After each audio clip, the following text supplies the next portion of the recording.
какви постапки ги преземите, бидејќи не е прв случај каде што се покажува еклатантен пример на непочитување на нешто што е македонско, нешто што е дел од идентитетот.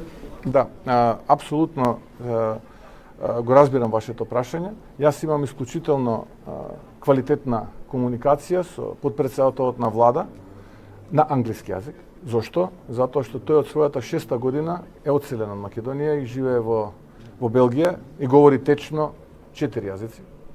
Француски, холандски, англиски и така натаму, сега да не ги редам. Нашата комуникација се одвива на англиски јазик. Тој има исклучително квалитетна биографија позади себе, школување на врвни универзитети. Знам дека не му е таа намерата, како што се обидуваат одредени центри поради политичка злоупотреба да ја дефокусираат јавноста. Стварно не може Знаел тоа. многу јазици, ама само тој што треба него. Само тој што треба. Они што не го признаваат. Јазикот што не го признаваат, тој човекот нема што да го учи. А пази, а големите патриоти во европскиот, кај беше Европската комисија, се борат за признавање на македонскиот јазик.